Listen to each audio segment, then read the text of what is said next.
How to Play Sonnymoon for Two, Part 3, the bass line. My name is Shannon Gunn. Please subscribe and please download the PDF from my website, the Jazz Improv Institute. You can get the PDF there. I have a backing track and there's also tune packets. All right, so we're going to play through the Sonnymoon for Two bass line. This is an example bass line anybody could use on a B-flat blues with the 2-5 on the measure 9 and 10. We're going to play together the bass line. Then I'm going to play the bass line while you take a solo. Then you play the bass line while I take a solo. So let's do 3 choruses total. 2, 1, 2, 3.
All right, so I just want to talk a little bit about that process, like trying to give students something to do while they're waiting for their solo. So this is one great opportunity to just really hone in. But what is it about this, and how do you create a walking bass line? Ideally, you could just do it from scratch, but how do you create that, or how do you even make one that sounds good? So if you're a bass player and you're just playing the roots and the thirds of the chord, or the roots and the thirds and the fifths, you're just outlining chords. That's one great way to start, is the arpeggios. The way to make it sound good is to anticipate the chordal tones by 2 half steps. So for instance, if you look at the first measure, it's outlining the B flat 7 chord, which is the C7 chord for trumpet, G7 chord for alto. But the last note is a half step down from F, which is anticipating the next note, which is the root of the second chord. So this is specifically developed to be able to teach that concept of how to use chromaticism in your walking bass line to approach the chordal tones. So for music educators, if you just tell that to your bass player, eventually they'll start doing it.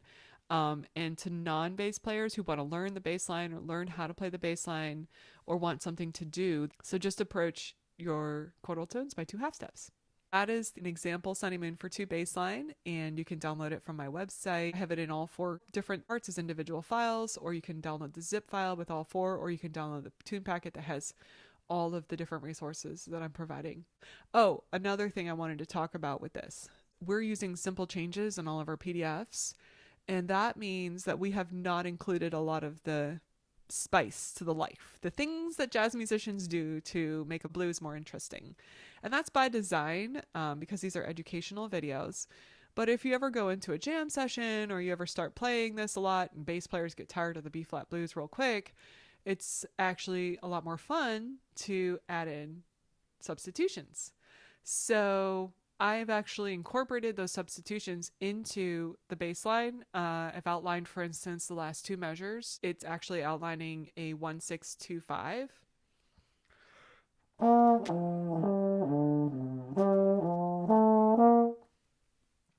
And I did that because I wanted bass players to be able to use this if they go to a jam session, just memorize it. And the reason is because a lot of people will add in the last 2 measures, the dominant 6 chord, the minor 2 chord, and the 5-7 chord. And so if that doesn't make any sense to you, 1625, have no fear. It's just a heads up that that's outlining chordal substitutions that are very typical in a jam session. Another thing I've seen a lot is the 1, 2, 3, 4, 5, sixth measure often has what's called an E diminished chord. So it goes up a half step. And so the fifth measure, as you know, is E flat 7 concert, which is F7 for trumpet, C7 for alto. It's also known as the 4 chord. So what musicians will do is they'll just take the bottom note, go up a half step, but keep everything else the same. So it's called E diminished, which is the same thing as F sharp diminished for trumpet and C sharp diminished for the alto. So here it is again, fourth measure to fifth measure substitution.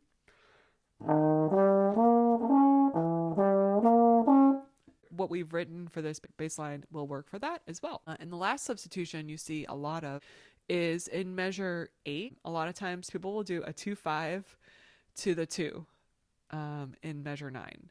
So the 2-5 in that case would be a D minor 7 to a G7, which would be like D minor 7 to G7, and then it would go to the C minor 7. So in the bass line, I wrote it out in measure 1, 2, 3, 4, 5, 6, 7, 8. And that way you're doing an enclosure to the C. So going under one note to the B natural concert, up a whole step above the C to the D concert, and then down to the C. That's called an enclosure. And that's something that jazz musicians will also do a lot to pay homage to the bebop language. All right, let's just go ahead. That was the lesson. And so let's do this soloing a little bit more. I want you to start soloing. I'll play the bass line. Then you play the bass line while I take a solo, and vice versa. Let's trade 2 choruses together. 2, 1, 2, 3.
I think it's important to be able to play the bass line to any jazz song. So if you can start with the blues and just kind of work your way into all the songs, this is a resource that I would use to teach a song to any student.